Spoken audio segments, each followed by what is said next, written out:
എന്തായാലും പരിപാടി തുടങ്ങുന്ന വിദഗ്ധരുടെ അഭിപ്രായം തന്നെ കേട്ടില്ലേ. അതിനോട് ഞാൻ പപ്പമ്മച്ചിനെ പറമ്പിലേക്ക് കൂട്ടിക്കൊണ്ട് വരിക കേട്ടോ. കുറേ നാളായിട്ടുള്ള ആഗ്രഹമാണ് വീട്ടുപറമ്പിൽ ഒരു ഏറുമണം. നല്ല അടിപൊളി ആരും ഉണ്ടെങ്കിൽ സെറ്റ് സാധനമാണെന്ന് തോന്നിക്കുന്ന ഒരു ഏറുമണം ഉണ്ടാക്കാണെന്നുള്ളത്. മഴയൊന്നും മാറട്ടെ വിചാരിച്ചിട്ട് അവസാനം മഴ മാറി. മിഥുനമാസത്തിൽ വരണ്ടായിരുന്നു. മിഥുനമാസം കഴിഞ്ഞപ്പോഴാണ് എന്റെ വരവ്. ആ കാര്യമായിട്ടുള്ള തണുപ്പ് കാലം കഴിഞ്ഞപ്പോഴാണ് ഞാൻ വന്നത്.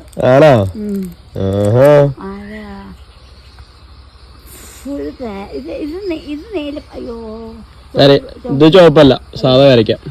എല്ലാം ഈ വെള്ളയാ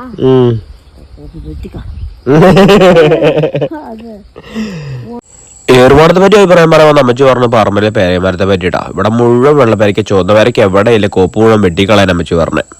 ഈ അറ്റത്തേക്ക് ഏറ്റവും അവസാനത്തെ 2 മരം കണ്ടോ. ഇമ്മ 2 പേരാട്ടോ നമ്മൾ മെയിൻ അടിത്തറയായിട്ട് ഉദ്ദേശിക്കുന്നത്. അടിത്തറ എന്ന് വെച്ച് കഴിഞ്ഞാൽ ഇമ്മ 2 പേരെ മേത്ത് കെട്ടിപ്പൊക്കാന്ന് വിചാരിച്ചു. കാരണം ഇതിനേക്കാൾ നല്ല അടിപൊളിയായിട്ട് എനിക്ക് അടിത്തറ വേറെ എന്ത് സെറ്റ് ചെയ്താലും പറ്റത്തില്ല കേട്ടോ. പോരാത്തതിന് ഇവിടെ ഉള്ള മരങ്ങളുമാണ്. ഒറ്റയ്ക്കൊരു മരത്തിൽ സെറ്റ് ചെയ്യാന്ന് വിചാരിച്ചാൽ അത് പറ്റത്തില്ല. കാരണം എന്ന് പറഞ്ഞാൽ അത്ര ഹൈറ്റും അതേപോലെ ആരോഗ്യമുള്ള മരങ്ങൾ ഞങ്ങളുടെ പറമ്പിൽ കുറവാണ്. അതുകൊണ്ടാണ് എന്നാൽ 2 മരത്തിലും കൂടെ സെറ്റ് ചെയ്യാമെന്ന് വിചാരിച്ചത്.